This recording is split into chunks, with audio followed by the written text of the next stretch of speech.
Welcome back to another edition of Jazz 101. Tonight we're going to continue our discussion on the topic of jazzy blues.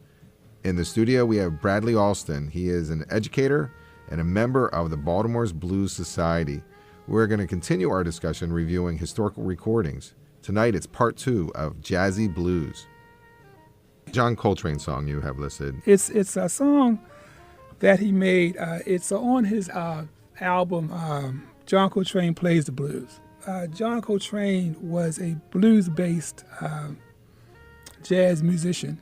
And, of course, he did a lot of other things. He did bebop. He was great in whatever that he did. He did outside music. He was just fantastic. But his foundation was the blues. And I chose this song because I wanted to kind of cover 2 tracks here. One of the early jazzy blues musicians out of New Orleans, born in 1897, was a Sidney Bechet. And Sidney Bechet was a clarinetist. He was also a saxophonist who really did a lot of jazzy blues stuff. And he was a big influence on Louis Armstrong. And so John Coltrane produced this song that was a homage to Sidney Bechet called Blues for Bechet. And so that's what we hear now.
Stormy Monday,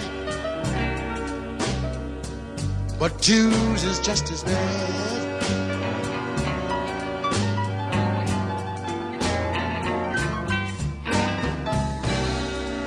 Call it Stormy Monday, Tuesday's just as bad. The next person you picked was Stormy Monday Blues. It's a T-Bone Walker song. Mm-hmm. Give me a little more information on T-Bone Walker and why did you pick Stormy Monday Blues? Well, you bringing this up to how all this comes together.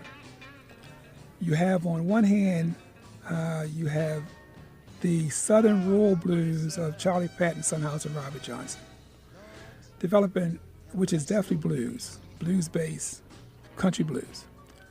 On the other hand, developing at the same time, recording around the same time, you have the jazz-influenced Southern music of Mamie Smith, Bessie Smith, and Ma Rainey. All this, Tom, comes together around the 1940s, late 1939, around the 1940s, with a gentleman named T-Bone Walker. Now, T-Bone Walker is a Texan, and he had his own deep blues coming out of Texas with Blind Lemon Jefferson. He was a protege of Blind Lemon Jefferson, who was blind, and he led Blind Lemon Jefferson around the Texas countryside, and he learned how to play from Blind Lemon Jefferson. He also worked very closely with some of the other really, really fantastic bluesmen of that time. Lead Belly was someone who had an influence on him.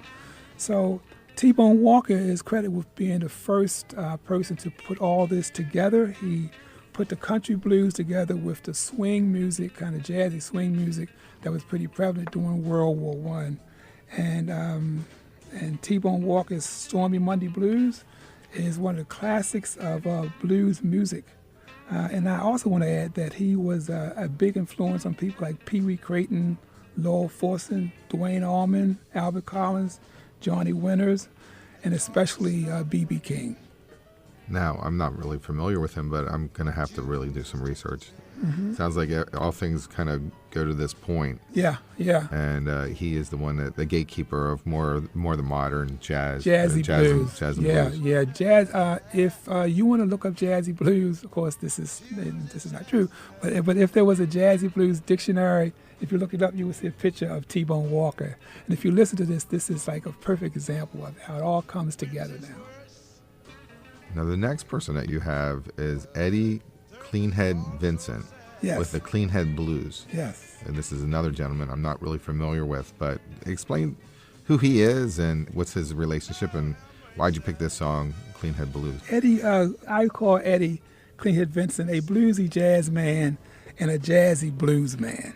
He's, as a teen, he really was involved with the blues. He toured with Big Bill Brunsey, who was a big influence on Muddy Waters, with another blues singer named Lil Green. And so he had this fantastic blues-based foundation. And then in his early 20s, he went and toured with a blues-influenced big band by leader of Cody Williams. And then later on in the 40s, he started his own bebop band, and he had a young saxophonist in his band called John Coltrane. So he's coming from, as T-Bone Walker, he's bringing all these influences together. And then he had a big influence on some groups down the road that we're going to talk about a little bit later on. But Eddie Cleanhead Vincent, whereas T-Bone Walker had that guitar, Eddie Cleanhead Vincent showing you how that saxophone can really be one of the big things in jazzy blues. And I guess historically now Chicago is becoming a blues mecca, jazz location. St. Louis, New York, Philadelphia has had some great history. So in this case, things are moving north and still happening. Sure. Historically. Yeah, and of course with that soundtrack, you still have that great black migration going on, and the music is going to change as the people change.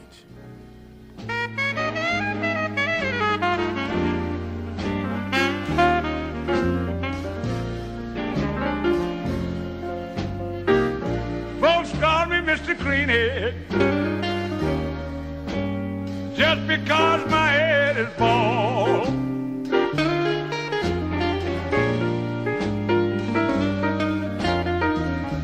Folks call me Mr. Cleanhead just because my head is bald.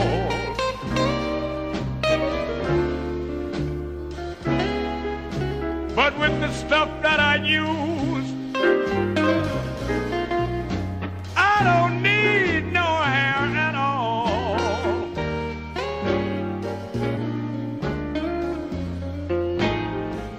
If it wasn't for you women, I'd have my curly locks today.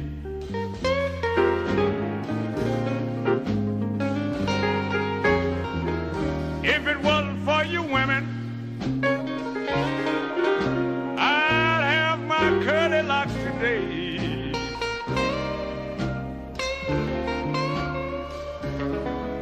But I've been hugged, kissed, and petted till all my hair was rubbed away.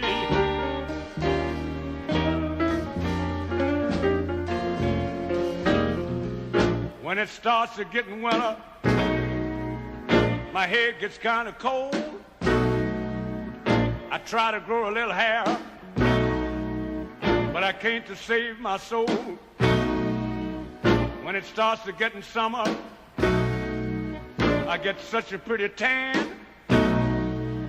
You can hear all the women holler, where can I find that green-head man? Yes, they call me Mr. Greenhead,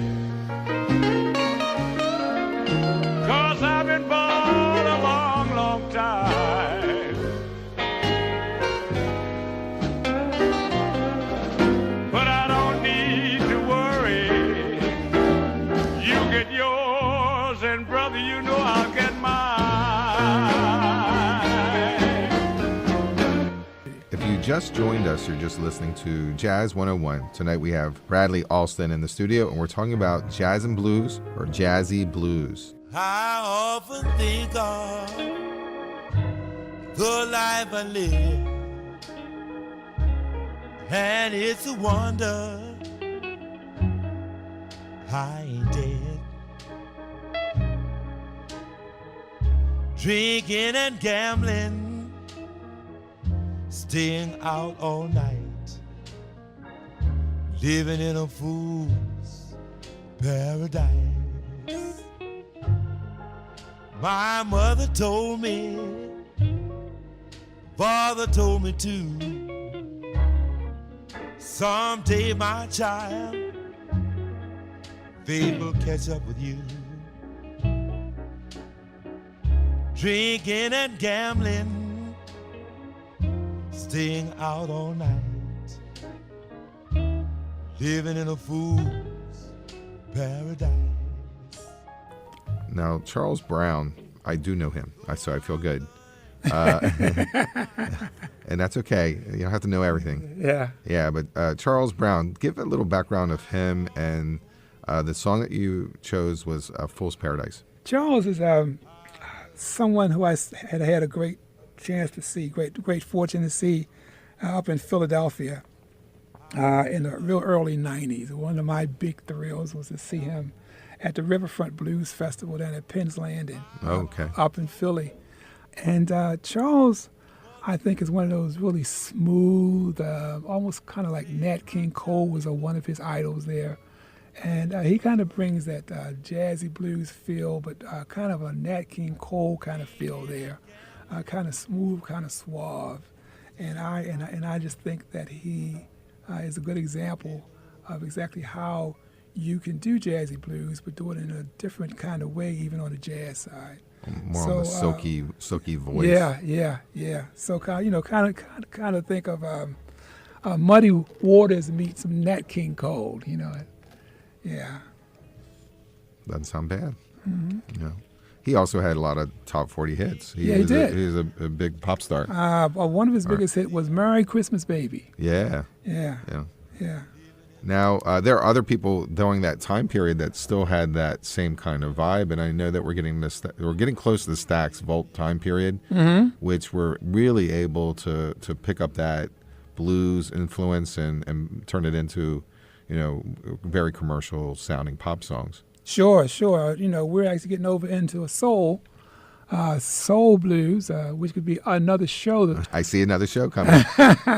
Yeah. I did an article. Actually, I did a 2-part article on soul blues, and that's a fascinating subject there. Soul music, of course, soundtrack again. Soul music was a soundtrack of the Civil Rights Movement. Mm-hmm.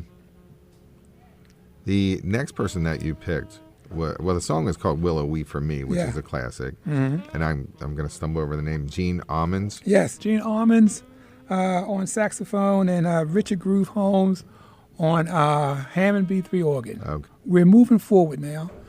This is like the 60s time, late 50s. They're big in the 60s, going to the 70s here.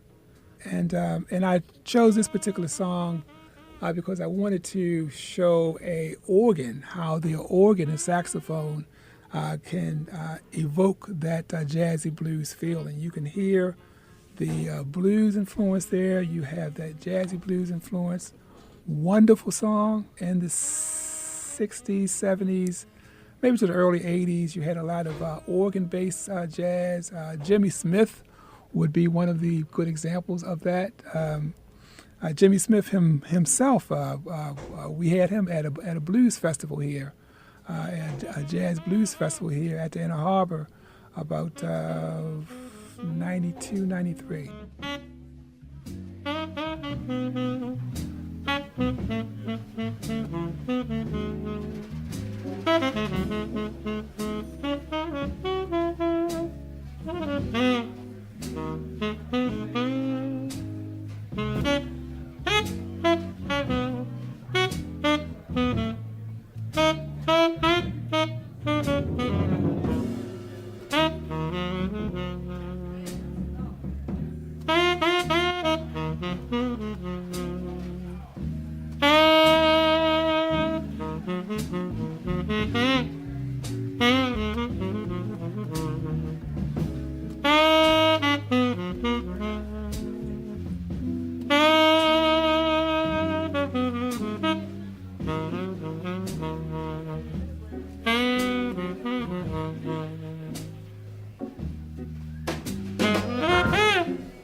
Okay. Our next one is Big Joe Turner. Mm-hmm. Okay. And he was a leader of, where was Big Joe Turner from? Kansas City. Okay. And who was he with? Big Joe Turner played with a number of people. He was with Count Basie. That's what I thought. Big Jay Machine. He also played when he was in Kansas City with Charlie Parker. Okay. Bird. So he comes out of that Kansas City jazzy blues epicenter that was going on then. So that's his foundation, is Kansas City. When I started listening to some Count Basie songs and he was doing the lead, I was real confused by his voice because that's not what I expected to hear a jazz singer to sound like. Uh-huh. In my point, I felt he was very bluesy and very different than any kind of jazz lead at that time. So I was really surprised that they picked him and how he became famous, but he stayed famous for for his whole career. A very, very, very long time. And he crossed over and was one of the founders of rock and roll, you know. One of his biggest songs was Shake, Rattle, and Roll. Yeah, I believe he's in the Hall of Fame. Yeah. Yeah. He One is, of the first ones. Yeah, but that's a good point that you make there, Tom. Bands like Count Basie, Charlie Parker, they were jazz artists, absolutely. But they came out of this cauldron in Kansas City where blues and jazz kind of interchange, kind of interface very, very freely. And Count Basie never lost that blues tinge to his music. You know, he wouldn't be a jazzy blues artist, but you can hear some of that blues there. Definitely. And it's interesting. Count Basie, just going back and listening to the Big Joe Turner leads, you almost feel that they're actual blues songs just with a big band behind it. Mm-hmm. So it's pretty interesting. Now, the song that you picked was Martin Luther King's South Side. So explain that song and what's the time frame and why did you choose that song? Sure. Once again, we're talking about blues music, jazz music being the soundtrack of a time. This is going to be right after, a couple years after Martin Luther King was assassinated. At the time, a lot of the urban cities were changing the names of a town, of a street, to Martin Luther King. You know, we have Martin Luther King Boulevard here in Baltimore. There's Martin Luther King South Side in Chicago. And so I just wanted to show how relevant this music is and how it's a soundtrack of what was going on. This particular song, I think, is a good example of jazzy blues. In fact, Sonny Stitt is playing the saxophone on this particular piece here. And Pee Wee Crayton, a jazz guitarist, jazzy blues guitarist, is also on this as well. So this kind of shows how all this comes together there.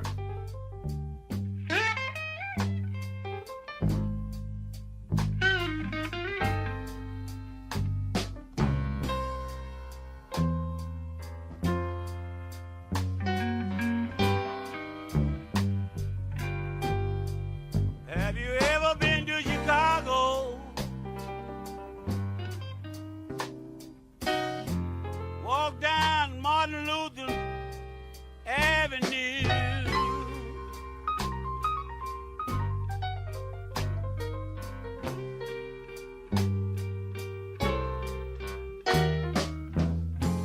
Have you ever been to Chicago? Walk down Martin Luther Avenue.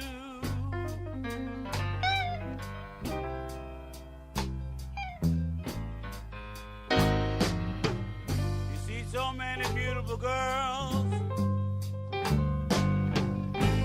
Oh, they drive away your blues. The next artist that you have is someone, I think they're still touring, correct? Sure. Yeah, so we're at the Roomful of Blues, and the song that you chose was Black Knight. Where are the Roomful of Blues located? Where they originate? Chicago? No. Our Room Full of Blues come out of New England. Oh, okay. They're out of New England, and so now we're moving really, really into the present now. This music, jazzy blues, is picked up by young white musicians in the North, and one of the biggest fans of this music is a group of young kids out of New England, and they call themselves Roomful of Blues. And they actually go out and they contact Big Joe Turner, and they ask him to record with them, which Big Joe Turner does. They get some notoriety, they get some fame, and the next they go out and they recruit Eddie Cleanhead Vincent, who we played earlier, to record with them. And so who's carrying this music on today, because we're up to the present now, who's carrying this music on today are groups like Roomful of Blues. And so I thought this would be a wonderful example to show exactly how we're bringing this music forward Now the song Black Knight, why did you choose that song? Just a song that I thought was a good example of how you hear the foundations of what came before, and they're putting their own stamp on it and how it's going forward. Because this music always change.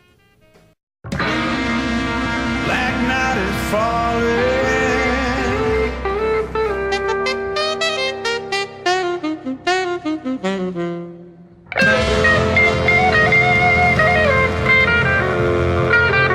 Oh, how I hate to be alone.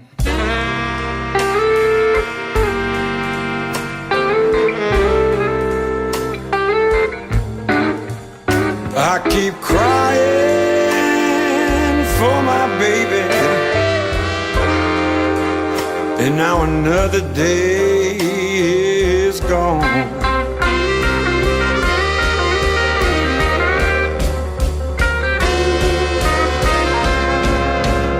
Nobody cares about me. I ain't even got a friend. Baby's gone and left me where my troubles end. Black night is falling.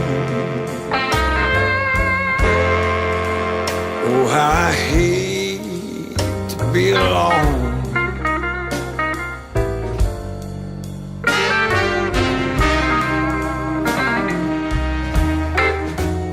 I keep crying for my baby, and now another day is gone.